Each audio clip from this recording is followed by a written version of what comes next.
después de que me diagnosticaron una enfermedad terminal.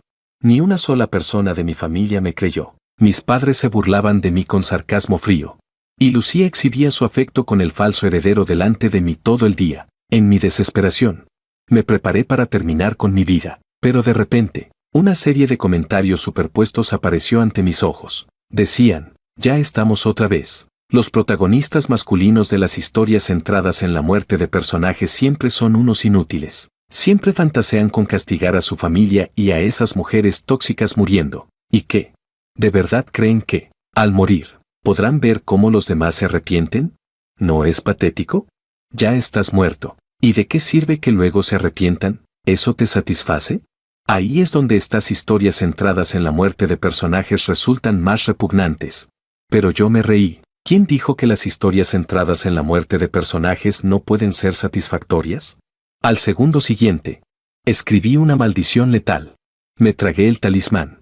Y me ahorqué justo en la puerta principal de mi casa. Cuando volví a abrir los ojos, estaba flotando en el aire, irradiando un resentimiento abrumador, sonriendo como un espíritu vengativo. Los comentarios superpuestos quedaron atónitos. Espera, ¿por qué de repente siento un escalofrío recorriéndome la espalda? Si sientes escalofríos, es normal. Esto ahora es una fantasía de poder sobre un fantasma vengativo. Capítulo 1. Mirando mi propia forma inquietante y aterradora, sonreí desde el fondo de mi corazón. De verdad me había convertido en un fantasma, así que, según el desarrollo típico de la trama, debería flotar en el aire, ver a mi familia llorar de arrepentimiento, golpearse el pecho de dolor, y luego sentirme satisfecho en secreto antes de reencarnar. ¿Y eso para qué sirve? Puede que esté muriendo por una enfermedad terminal, pero me niego a morir en vano. 10 años siendo traficado, ¿cuánto sufrimiento soporté? 3 años después de volver a casa, ¿cuántas miradas frías recibí? Lo recuerdo todo. Levanté la vista hacia la entrada de la villa. Mi cadáver se balanceaba en la oscuridad antes del amanecer, ojeras profundas, piel pálida como la muerte, ojos vacíos. Una visión realmente aterradora. La primera persona en descubrirme, la sirvienta, rompió en llanto en el acto. Ni hablar de preparar el desayuno. Su grito rompió el silencio de la villa. Las luces se encendieron una tras otra, seguidas por un coro creciente de gritos. Finalmente, mi familia se despertó. Envueltos en sus pijamas, bajaron apresadamente las escaleras. Capítulo 2. Mi padre avanzó con autoridad y gritó. ¿Qué es todo este ruido? Las sirvientas temblaban, todas señalando hacia la puerta principal. Mi padre echó un vistazo, su expresión cambió drásticamente. Mi madre y mi hermana también lo notaron. Un destello de shock y pánico cruzó por sus ojos, pero su instinto no fue correr a salvarme. En cambio, retrocedieron varios pasos. El miedo superó cualquier amor. Solté una risa fría. Si hubiera sido el falso heredero, Makoto, el que colgaba ahí, aunque su cadáver ya se estuviera pudriendo, habrían corrido sin dudarlo. En ese momento, Makoto bajó las escaleras bostezando, frunciendo el ceño mientras murmuraba, papá, mamá, hermana, ¿qué pasa? Ni siquiera ha amanecido. Mi hermana Lucía bloqueó rápidamente su vista. No es nada, vuelve a dormir. Todo está bien, pero Makoto no le hizo caso. La apartó. ¿Qué es exactamente lo que pasó? En el momento en que terminó de hablar, se quedó paralizado, porque vio mi cadáver balanceándose. Soltó un grito agudo y se desplomó en el suelo. Lucía se apresuró a ayudarlo a levantarse, consolándolo una y otra vez. Está bien, solo es Jorge haciendo locuras. ¿Quién se ahorca en mitad de la noche? ¡Qué mala suerte! Mi madre añadió. Buen chico, vuelve arriba a dormir. Tu padre y yo nos encargaremos. Makoto respondió con un murmullo y se levantó, mostrando una expresión de pesar mientras subía las escaleras. Pero yo vi claramente la alegría sin disimulo en la comisura de sus labios. Por muy asustado que pareciera, verme muerto lo hacía feliz. En ese momento, los comentarios superpuestos estallaron. ¿Esta familia está loca? ¿Su propio hijo se ahorcó y están completamente indiferentes? Maldita sea, tengo tantas ganas de destrozar a Makoto. Ya me lo esperaba. El protagonista murió en vano, para que te pongas a jugar con estas historias centradas en la muerte de personajes. Los comentarios superpuestos sentían cierta lástima por mí, sin saber que, en realidad, no estaba triste en absoluto, desde el momento en que me ahorqué frente a la puerta con una maldición en la boca. Esto ya no era ninguna maldita historia centrada en la muerte de personajes. Capítulo 3. Mi ira se disparaba, volviéndome aún más sombrío y siniestro. Sufrí en vida, y en la muerte soy despreciado. Realmente no obtengo ni la más mínima respuesta. Sin dudarlo ni un instante, me lancé ferozmente hacia mi madre, con la intención de estrangularla primero. Pero inesperadamente fui repelido. El impacto casi deshace mi alma. Me quedé completamente atónito. ¿Qué está pasando? Los comentarios superpuestos también se sorprendieron, y comenzaron a escribir. Joder, ahora lo entiendo. El protagonista se ahorcó para vengarse. La madre del protagonista es creyente budista. Lleva un amuleto consagrado por un maestro en el cuello. Va a ser muy difícil matarla. ¿No era una historia típica de morir para provocar arrepentimiento? Voy a pagar para ver qué sigue. Miré el cuello de mi madre, una luz dorada brilló y desapareció fugazmente. Entonces recordé que ella tenía la costumbre de llevar un amuleto. Resulta irónico, mi madre empezó a creer en el budismo después de que yo fuera secuestrado. Rezaba día y noche, suplicando a los dioses que me devolvieran. Pero cuando finalmente me recuperó, favoreció al falso heredero Makoto. Su aversión hacia mí terminó superando cualquier amor. Solté una risa fría, floté lentamente hacia arriba y miré a mi padre. Mi padre no llevaba ningún amuleto. Capítulo 4. En ese momento, mi padre ya se había calmado por completo. Ordenó a los sirvientes que me bajaran y luego hizo una llamada. Probablemente el coche de la funeraria llegaría pronto. Dijo, lo que ha pasado esta noche. Nadie debe divulgarlo. De lo contrario, no tendré piedad. Amenazó a todos los sirvientes y luego le dijo a mi madre, no hay necesidad de intentar salvar a Jorge. Haré que la funeraria se lo lleve cuanto antes para incinerarlo. Mi madre dudó por un instante. Luego asintió con firmeza. De acuerdo, ay, este niño, ¿por qué no pudo pensar con claridad? No quería que muriera. Pero ahora que realmente estoy muerto, su tristeza no es ni una ola en el mar. Mi padre le dijo que no se pusiera triste. Incluso me reprochó. Jorge se ahorcó deliberadamente en la puerta de casa, claramente para molestarnos. Siempre dije que tenía problemas mentales. Sí, tengo problemas mentales. Fui traficado durante 10 años. Mi cuerpo y mente quedaron casi destruidos. Después de volver a casa, pasé 3 años pensando que podría sanar, pero terminé completamente roto. ¿Y cómo no iba a estar enfermo? Si ustedes me hicieron así, entonces yo los haré pagar con sus vidas. Capítulo 5. Muy pronto, llegó la gente de la funeraria. Mi cadáver fue subido al coche. Y el conductor de la casa también llevó a mi padre hacia la funeraria. Yo me senté en el coche, observando con frialdad a mi serio padre. No actué de inmediato, sino que me dediqué a adaptarme a mi estado de fantasma. Durante ese tiempo descubrí que podía tirar de la ropa de mi padre, lo que significaba que podía tocar objetos del mundo de los vivos. Con la llegada del amanecer, una tenue luz blanca apareció en el este. Empecé a sentirme incómodo. Evidentemente, el día no es adecuado para que los fantasmas actúen. Mi capacidad de hacer daño se reduce considerablemente. Y ataques físicos como estrangular o asfixiar dejan de ser eficaces. Pero para que un fantasma dañe a alguien, basta con aprovechar el miedo humano. Pensando en eso, hice un intento. Con un pensamiento, me materialicé de repente. Mi padre no reaccionó en absoluto. No podía verme, pero a través del espejo retrovisor del coche, me vi a mí mismo. Cabello oscuro, rostro pálido, pupilas rojas. Hasta yo sentía miedo al verme. El conductor, Tom, se tensó de golpe. Todo su cuerpo se erizó y comenzó a sudar frío. Él también me había visto a través del espejo. Rápidamente volví a ocultarme. Tom es una buena persona. Durante estos 3 años, fue quien me llevaba a la escuela y a menudo me consolaba. No quería asustarlo hasta matarlo. Se frotó los ojos con fuerza. Al no verme, giró la cabeza para mirar. Y luego soltó un suspiro tembloroso. Mi padre frunció el ceño. ¿Qué pasa? Tom se secó el sudor frío, dudando en hablar. Mi padre, molesto, le ordenó que hablara. Tom finalmente dijo, yo creo que acabo de ver a Jorge. Mi padre soltó un resoplido frío. ¿Estás insinuando algo? ¿Acaso puede convertirse en un fantasma?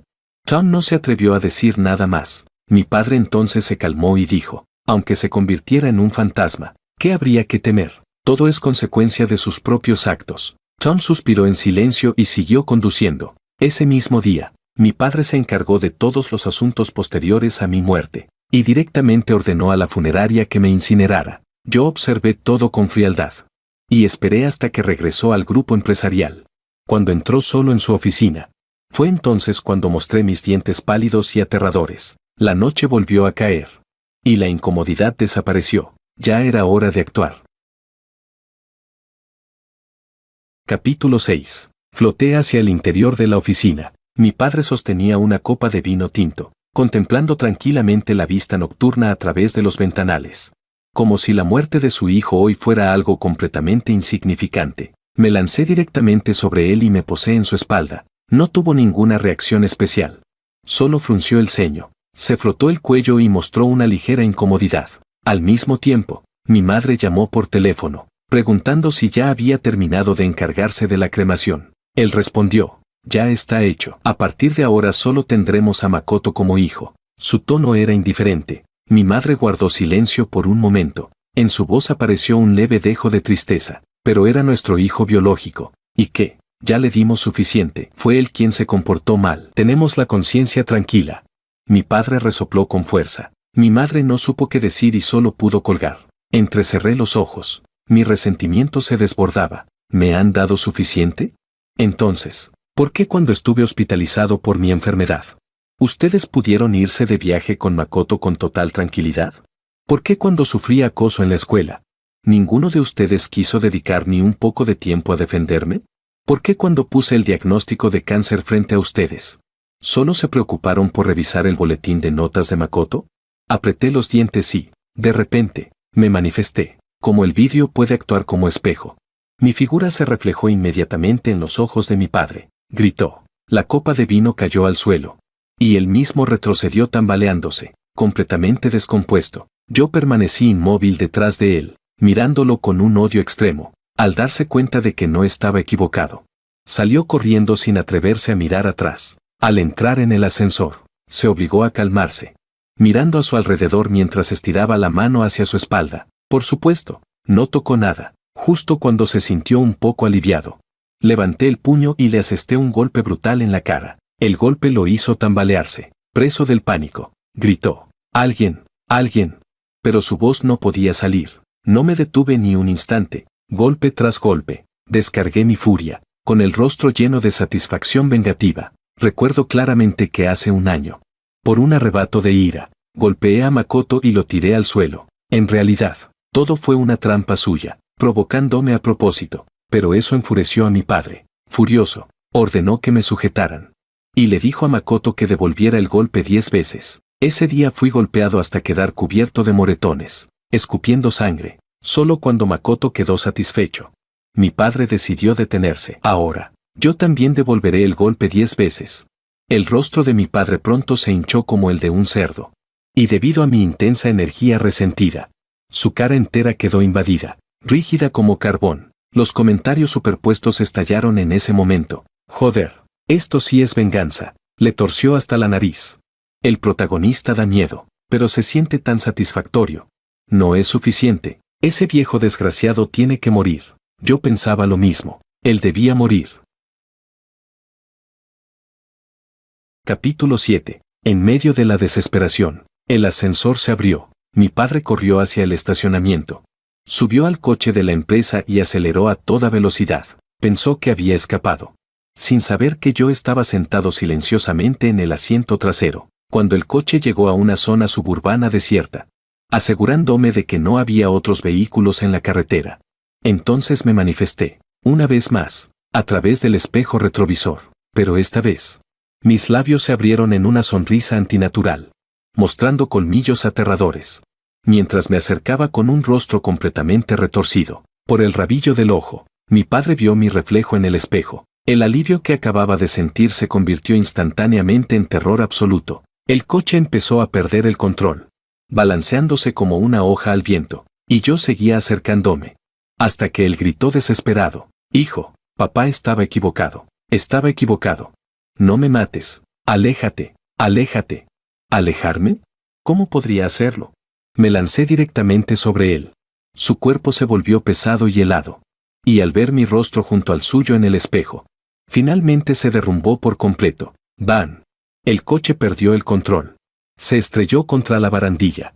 Dio 5 o 6 vueltas y quedó con las ruedas hacia arriba, casi completamente destrozado. Me agaché en el suelo, observando a mi padre desangrándose. Le quedaba apenas un último aliento. Entre espasmos, suplicaba con todas sus fuerzas: Jorge, sálvame, sálvame. No podía verme.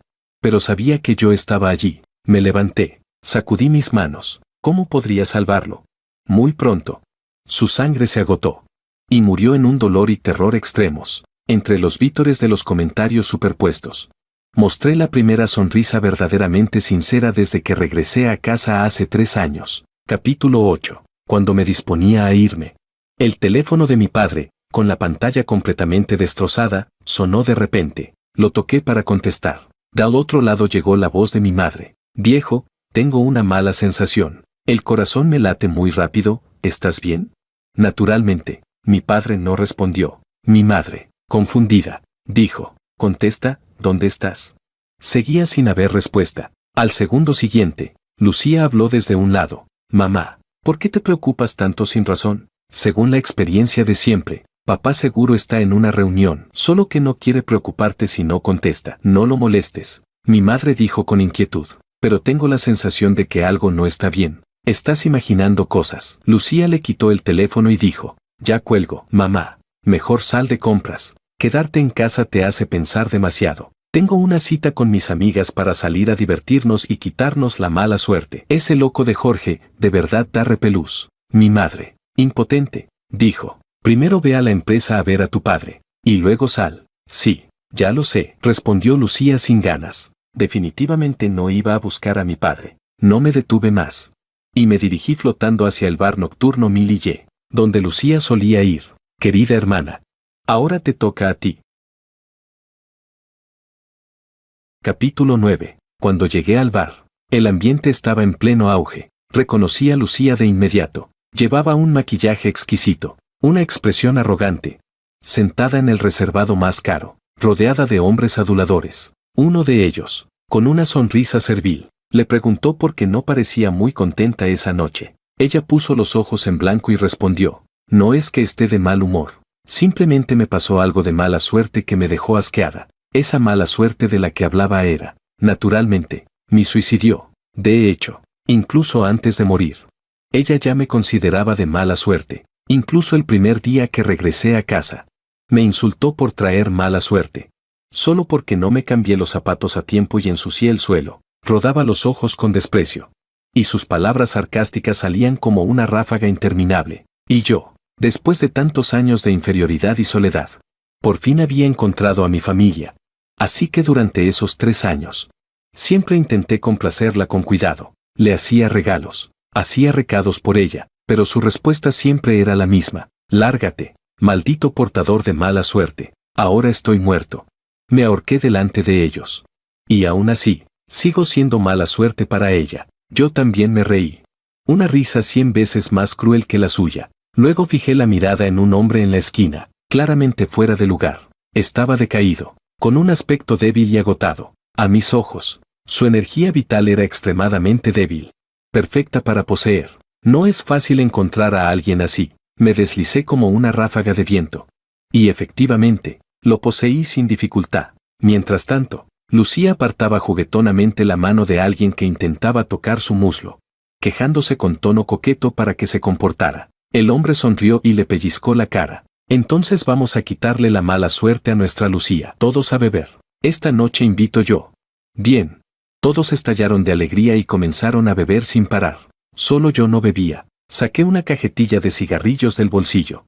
Tomé uno y lo encendí directamente. Ahora he poseído a este hombre que se entregaba en exceso a los placeres, soy él. Entre bocanadas de humo, Lucía me notó, frunció el ceño, tosió un par de veces y dijo molesta, ¿qué estás haciendo? Respondí, ¿no lo ves? Estoy fumando, contesté con desgana. Mirándola con una sonrisa burlona, ella se enfureció, ¿no ves que hay tantas chicas aquí? Nos estás obligando a respirar humo de segunda mano, ¿no tienes modales? La gente alrededor también comenzó a mirarme. Yo, en cambio, crucé las piernas, solté otra bocanada de humo y provoqué aún más. Verte me da mala suerte. Necesito fumar para calmarme. Todos quedaron boquiabiertos. Lucía estaba a punto de estallar. Pero de repente pareció reconocerme. Curvó los labios con burla y dijo, ah, ya veo quién eres, Martín. No, ¿no eres ese simp que me perseguía? La última vez intentaste aparentar. Hasta me mandaste fotos de tus músculos. pero en la cama duras 3 segundos. Me muero de risa. Yo también me reí. Por favor, con todas tus enfermedades. Se me quitan hasta las ganas con solo verte. Ni 3 segundos mereces. El grupo estalló en exclamaciones. Lucía Liu explotó de ira. Tomó una copa y me lanzó el vino. La esquivé con agilidad y alcé la voz. Señorita Liu, ¿por qué tan alterada? ¿Tener problemas te hace perder los nervios? Siempre habrá alguien que no sea exigente, solo que yo sí tengo estándares. Cállate. Lucía levantó la mano para abofetearme. Yo no iba a tolerarlo. La pateé directamente y cayó al suelo. El lugar se sumió en el caos total. Varios hijos de familias ricas, ya aburridos de mirar, se acercaron para darme una lección. Mientras corría, derribé deliberadamente bebidas de otros reservados, provocando un desorden aún mayor. Lucía estaba furiosa, gritando descontrolada. ¿Son todos inútiles? Mátenlo. No se dio cuenta en absoluto de que, a su alrededor, los flashes no dejaban de dispararse. La vergonzosa escena de esta famosa heredera ya estaba extendiéndose rápidamente por internet, y lo que Lucía más valoraba era precisamente su reputación. Capítulo 10. Aprovechando el caos. Salí del bar con facilidad.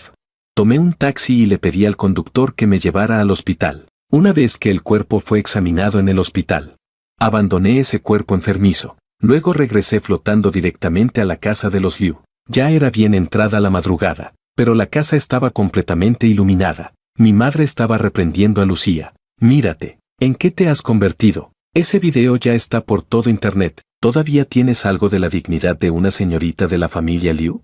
Lucía Liu tenía el rostro completamente rojo, mirando fijamente el video en su teléfono. El video mostraba claramente su escándalo en el bar. Su comportamiento era vergonzoso, gritaba, insultaba.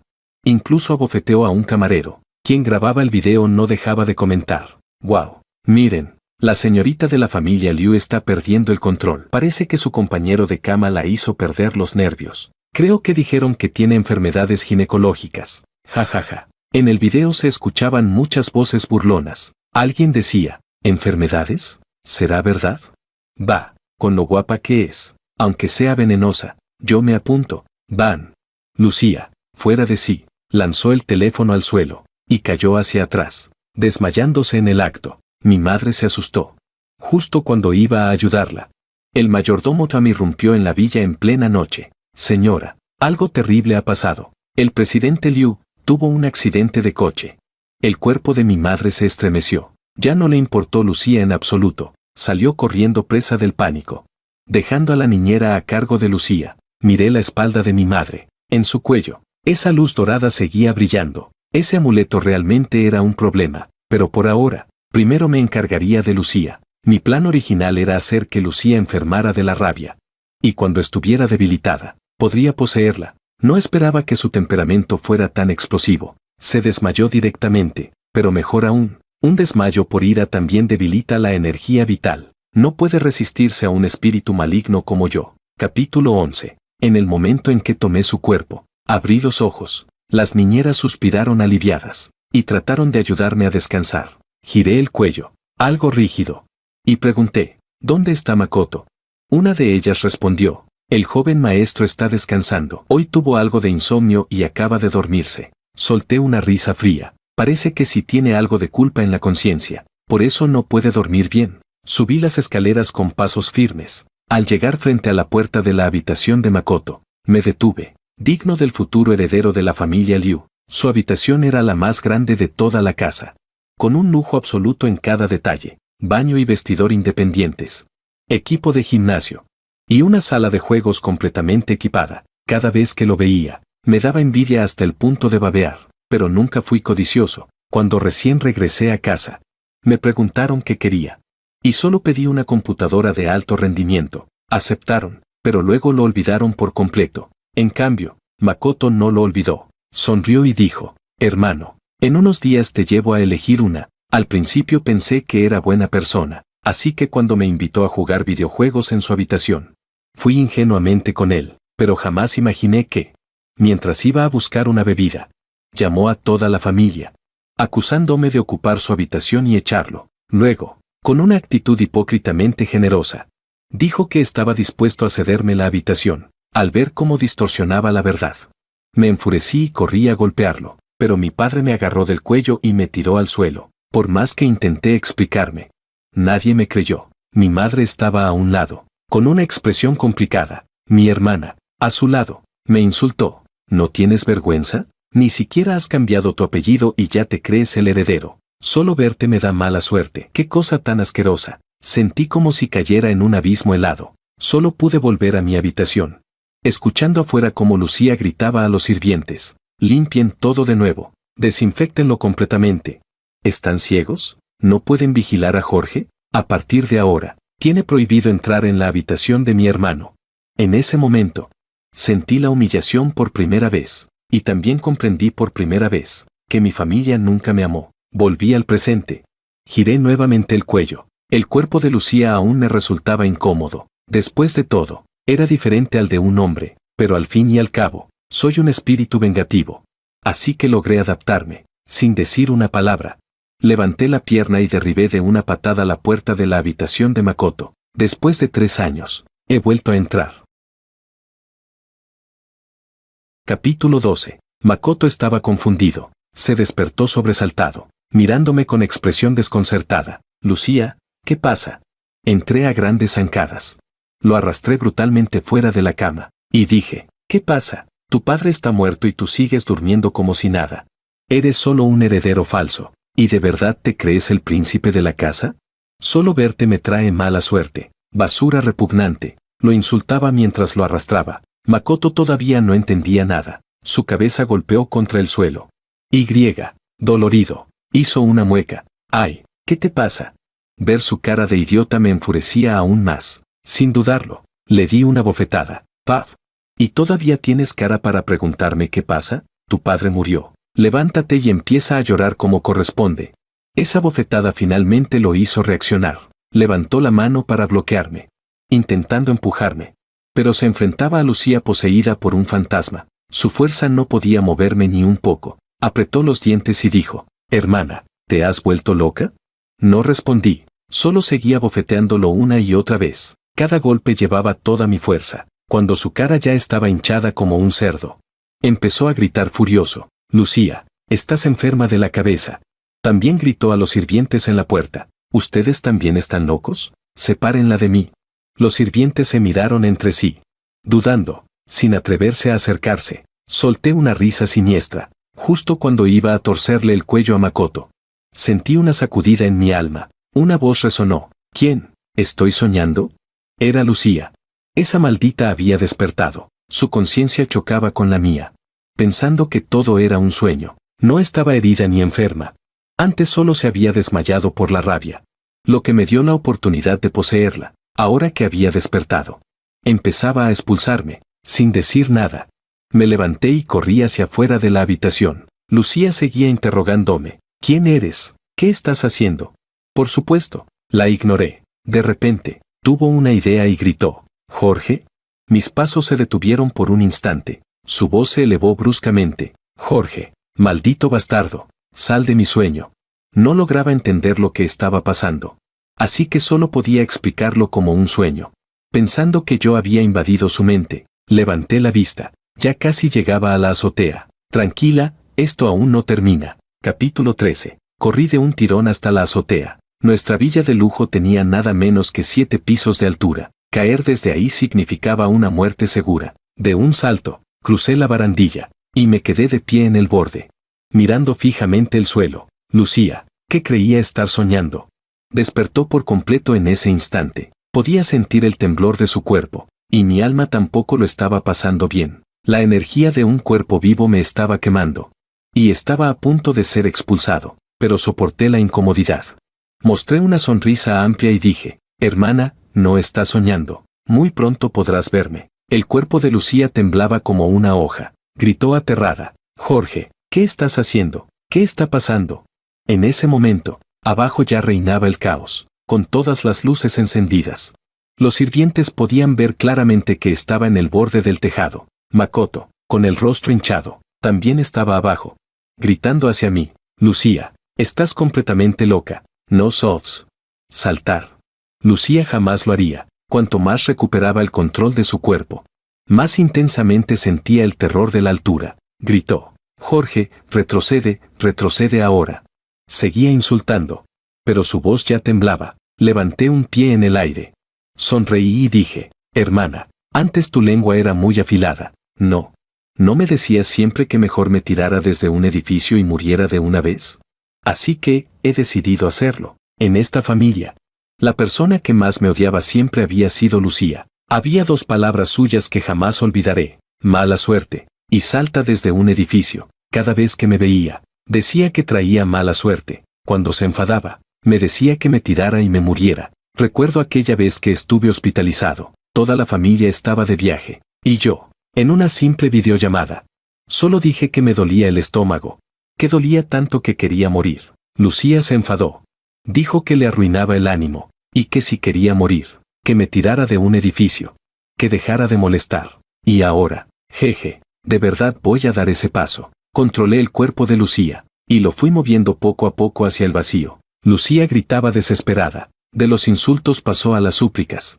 Y finalmente rompió en llanto, con la voz entrecortada. Dijo: Jorge, sé que me equivoqué, de verdad lo sé. Te lo suplico, no saltes, por favor, vuelve, por favor. Mi tono era calmado, mi rostro inexpresivo. No es que hayas entendido tu error. Es que has entendido que estás a punto de morir. Di el último paso. Entre el grito desgarrador de Lucía y los alaridos de la gente abajo, caí de cabeza hacia el vacío. La sangre salpicó por todas partes. Su cabeza quedó destrozada como una sandía aplastada. La noche de hoy es realmente hermosa. Capítulo 14. La familia Liu estaba sumida en un caos total. Makoto estaba tan asustado que parecía casi en estado de shock. Se sentó en el sofá, temblando sin parar, con los dedos rígidos mientras intentaba llamar a sus padres, pero nadie contestaba. Yo quise acabar con él de una vez por todas, pero al pensar en el amuleto budista de mi madre, me contuve. Tenía que montar un plan y quitar primero ese amuleto. Al amanecer, mi madre regresó apresuradamente. En ese momento, el cuerpo de Lucía estaba cubierto con una sábana blanca. A su alrededor había sangre sucia por todas partes, con un hedor insoportable. Las sirvientas de la villa casi todas habían huido, porque lo de Lucía la noche anterior parecía una posesión sobrenatural. La familia Liu estaba embrujada. Al ver la sábana blanca, mi madre se quedó petrificada en el acto. Ni siquiera se atrevía a acercarse, hasta que Makoto salió tambaleándose, con la voz temblorosa: mamá. Lucía, ella, no pudo seguir hablando, pero mi madre ya había adivinado algo. Incrédula, avanzó paso a paso, temblando, hasta la sábana. Tras luchar consigo misma durante un largo rato, finalmente levantó una esquina, y entonces vio el cuerpo destrozado de Lucía. Mi madre soltó un grito desgarrador y estuvo a punto de desmayarse. Makoto nunca fue valiente. Apenas podía lidiar consigo mismo, mucho menos consolarla. Mi madre lloraba desconsolada. Lucía, ¿qué te pasó? Tu padre Liu murió en un accidente, y tú también. Dios mío, ¿por qué nos haces esto? ¿Por qué? Yo me reía a un lado. Porque el cielo es justo. Lloró durante un buen rato antes de llamar a alguien para encargarse del funeral. Cuando se llevaron el cuerpo de Lucía, mi madre parecía haber perdido el alma. Se quedó sentada en el suelo, con lágrimas deslizándose en silencio. Para entonces, Makoto ya se había calmado bastante. Tras enterarse de que su padre también había muerto, hizo algunos cálculos en su mente y, con la piel erizada, habló: mamá, muchas de las sirvientas están aterrorizadas. Dicen que la casa está embrujada, y yo también lo siento un poco. Sobre todo lo de mi hermana fue muy extraño, me abofeteó muchas veces. Luego se lanzó desde el edificio para suicidarse. No dijo ni una palabra y estaba sonriendo mientras saltaba. Al oír esto, mi madre tembló. Recuperó un poco la cordura, pero cayó en un profundo silencio pensativo. Después de un largo rato, murmuró con voz ronca: ¿será que Jorge ha regresado? Capítulo 15. Al oír eso, Makoto dio un respingo del susto. En realidad, él también lo había sospechado, pero no se atrevía a decirlo en voz alta. Solo miraba con temor hacia la puerta de la villa, como si yo aún estuviera colgado allí. Mi madre dijo: no pasa nada, no pasa nada, vamos a buscar a un maestro espiritual para que lo revise. Respiró hondo y estaba a punto de salir con Makoto. Ya estaba casi convencida de que era yo quien estaba causando todo. Justo cuando estaban a punto de salir de la casa, levanté la mano y un viento siniestro sopló. La puerta principal se cerró de golpe. Mi madre y Makoto gritaron aterrados y retrocedieron hasta el sofá. Volví a usar mi poder y sellé todas las ventanas. Ahora, la villa se había convertido en una casa embrujada completamente cerrada. Makoto, cobarde como un ratón, colapsó al instante. ¡Ayuda! ¡Asesino! ¡Ayuda! Su voz resonaba en la villa vacía, pero no llegaba al exterior. Mi madre estaba mucho más calmada. Se secó el sudor frío. Miró alrededor y habló con voz temblorosa. «Jorge, hijo mío, ¿eres tú?» Me daban ganas de vomitar. Cada vez que me llamaba así, me revolvía el estómago. Traje directamente un espejo y escribí en él, con letras rojas como sangre, «Quítate el amuleto budista». Luego lancé el espejo a los pies de mi madre. Al ver el espejo aparecer de la nada, ambos volvieron a asustarse. Cuando leyeron las palabras, mi madre entendió algo y se cubrió con fuerza el amuleto. Era bastante lista. Enseguida captó el punto clave y le dijo a Makoto, «Makoto, ya lo entiendo. No puede hacernos daño. Tenemos el amuleto protegiéndonos. Está consagrado por un maestro. Puede protegernos». Makoto se llenó de alegría. Sus manos dejaron de temblar. Sus piernas dejaron de flaquear. Y de inmediato se colocó frente a mi madre. «Mamá, no tengas miedo. Yo te protejo». Sonreí con malicia. Fui a la cocina. Agarré un cuchillo de frutas y caminé directamente hacia Makoto. Ellos no podían verme, pero sí podían ver el cuchillo. El cuchillo, brillando con un frío resplandor, se lanzó directamente hacia Makoto. Makoto entró en pánico. De un salto se escondió detrás de mi madre, pero el cuchillo dio la vuelta y siguió apuñalándolo. Mi madre gritó desesperada, «Jorge, es tu hermano. Tu madre». Aceleré y le clavé el cuchillo en el trasero a Makoto. Su trasero floreció en sangre, que empezó a correr por el suelo. Aterrorizado, salió corriendo hacia las escaleras sin rumbo. Lo perseguí con el cuchillo y le di otra puñalada en el otro lado. Gritaba como si viera fantasmas y volvió corriendo junto a mi madre. Mi madre, aterrada y desesperada, seguía intentando convencerme de que me detuviera, pero de repente sintió un dolor en el cuello. Makoto le había arrancado el amuleto. Asentí satisfecho. «Makoto, eres realmente inteligente». Capítulo 16. «Mamá, déjame usarlo». Makoto agarró el amuleto budista y se lo puso, aún temblando de miedo mientras se cubría el trasero. Mi madre estaba aterrorizada, pero no intentó recuperarlo. Entonces me lancé hacia ella con el cuchillo. Igual que antes, evitaba zonas mortales, trasero, muslos, espalda, apuñalaba donde no pudiera matarla. Mi madre gritaba de dolor, refugiándose una y otra vez detrás de Makoto. Cuando ya no pudo soportarlo más, extendió la mano para agarrar el amuleto. «Makoto, dáselo a mamá». Los ojos de Makoto parpadearon, y en lugar de dárselo, empujó a mi madre y corrió hacia otro lado. Mi madre se quedó paralizada, con el rostro completamente pálido. «Hijo, ¿cómo puedes?». Makoto hizo un gesto con la mano. «No me llames hijo, no tenemos ningún lazo de sangre, nada de esto tiene que ver conmigo». Aferrando el amuleto con fuerza, todavía asustado, gritó sin olvidar dirigirse a mí. «Jorge, cada deuda tiene su responsable. No tenemos ningún rencor entre nosotros. Si quieres odiar a alguien, ódialos a ellos. Esa familia siempre me favoreció. Yo no lo pedí. No sabía que eran tan idiotas como para no querer a su propio hijo y preferir a un hijo adoptado. Déjame ir. No tengo nada que ver con ellos». Cada una de sus palabras era para excusarse, y cada una de ellas estaba llena de frialdad. El rostro de mi madre se volvió aún más pálido. El miedo y la incredulidad se mezclaban, haciéndola tambalear hasta caer al suelo. Al verla así, Makoto escupió con desprecio. «Todo es culpa de tu favoritismo. Mataste a tu marido y a tu hija, y ahora quieres matarme a mí también. Eres un monstruo. No mereces ser madre. Descarada sinvergüenza. Morir 100 veces no sería suficiente para ti». Makoto la insultaba sin freno, solo para mostrarme lealtad. Los labios de mi madre estaban blancos. Levantó la mano señalándolo, temblando durante un largo rato, pero no logró decir una sola palabra. Sin embargo, en sus ojos ardía fuego, una ira nacida de la desesperación. Makoto continuó, «¿Qué me señalas? ¿Monstruo de madre? Muérete».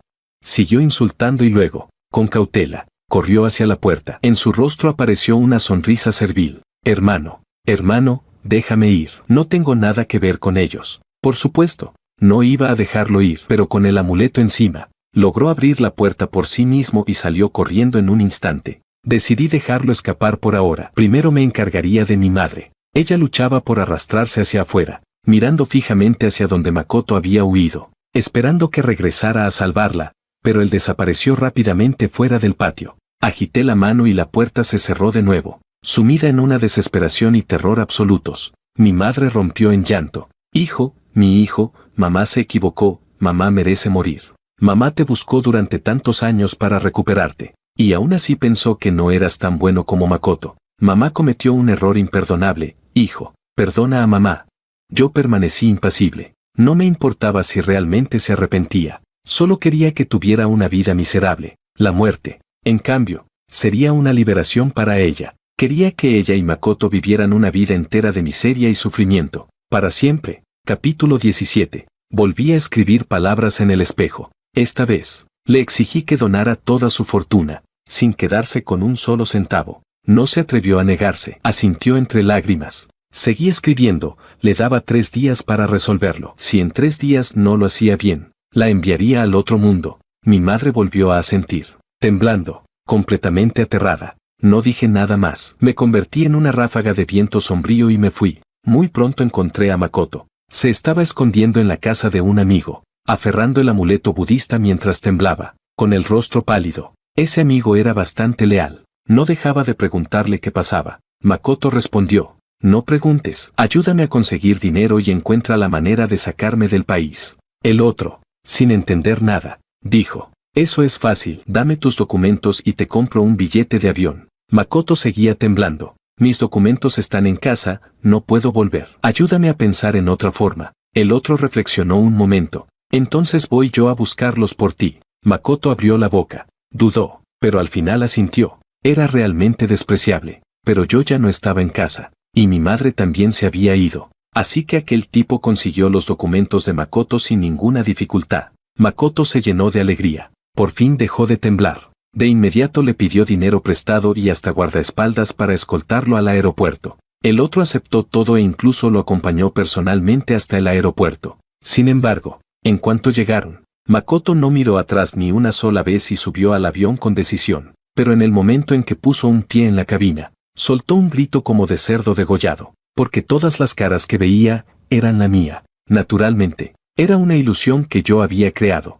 Cuando todos los pasajeros giraron la cabeza al mismo tiempo para mirarlo, colapsó al instante, se orinó y defecó del miedo mientras huía del avión. Nadie pudo detenerlo. Corrió directo al baño de la sala de espera y se encerró en un cubículo, temblando sin parar. Yo flotaba a su lado, sonriendo mientras esperaba. Cuando salió del cubículo y se enfrentó al espejo, aparecí justo a su lado. Volvió a gritar histéricamente y salió corriendo hacia la puerta. Entonces hablé con voz sombría. Vuelve a casa, regresa junto a tu madre, no podrás marcharte jamás, de lo contrario, morirás, morirás, morirás. Makoto se quedó rígido. El miedo extremo hizo que todo su cuerpo se convulsionara, y finalmente se desmayó echando espuma por la boca en el baño. Su cara cayó justo dentro de un cubo con una fregona.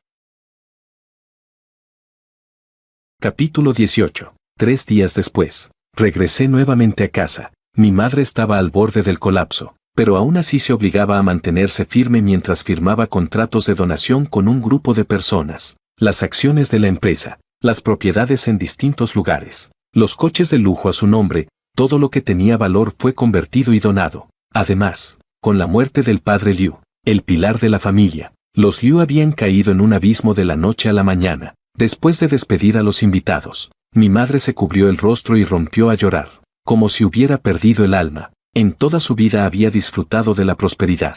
Por fin le tocaba sufrir. Y para que no se sintiera sola en su desgracia, ya había preparado lo que vendría después. La puerta se abrió. Makoto entró, abatido. Después de desmayarse aquel día, había pasado 3 días en el hospital y acababa de ser dado de alta. En cuanto salió, volvió a casa apresuradamente, temiendo que si no regresaba yo vendría a reclamar su vida. Ahora ya sufría un grave trastorno psicológico. Al verlo, mi madre ni siquiera tenía fuerzas para enfadarse. Simplemente lo miraba fijamente. Makoto tampoco tenía energías. En sus ojos solo había desesperación y vacío. Se acercó a mi madre y se quedó de pie a su lado, inmóvil. Finalmente, mi madre habló. ¿Para qué has vuelto?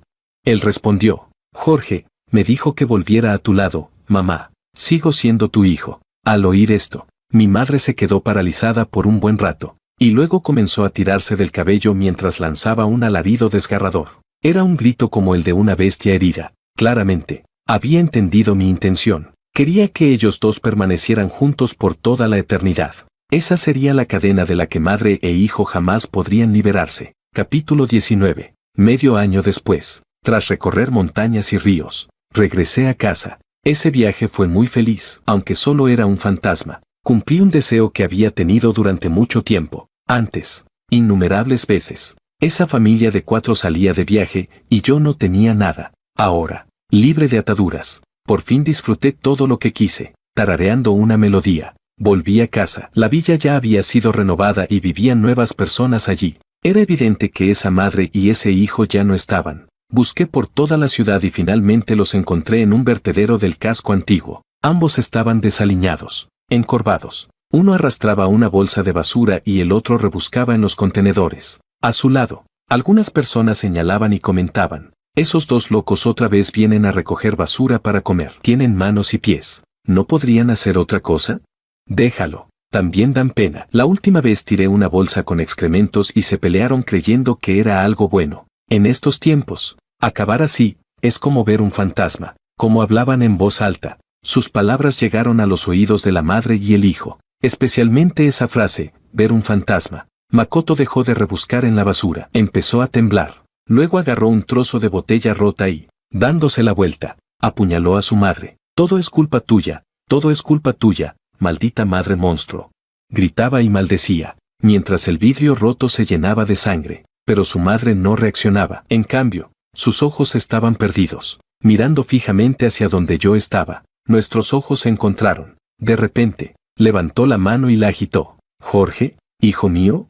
Lo entendí. Estaba a punto de morir. Los que están cerca de la muerte siempre pueden ver cosas que no deberían. En ese momento, parecía que realmente se había arrepentido. Bajo su mirada vacía, surgía una especie de anhelo. Anhelaba que me acercara, que la llamara mamá o que la abrazara. Pero yo simplemente me di la vuelta con indiferencia y me retiré hacia la sombra bajo el sol. Hacía demasiado sol. A los fantasmas no les sienta bien. Capítulo 20. Después de permanecer un tiempo más en el mundo de los vivos, sentí que todo mi rencor finalmente se había disipado. Esa misma noche, me fui junto con los emisarios del inframundo, para reencarnar. 10 meses después, en una sala de parto privada, nació un bebé. La madre, exhausta, lo miró. Su rostro estaba lleno de cansancio, pero sus ojos se curvaron como lunas crecientes al sonreír. El bebé abrió los ojos con esfuerzo, mirando a su madre con confusión, y de repente dejó escapar una pequeña risa, tan pequeño, sin entender nada, y aún así sonrió. Quizás fue porque vio el amor reflejado en los ojos en forma de media luna de su madre.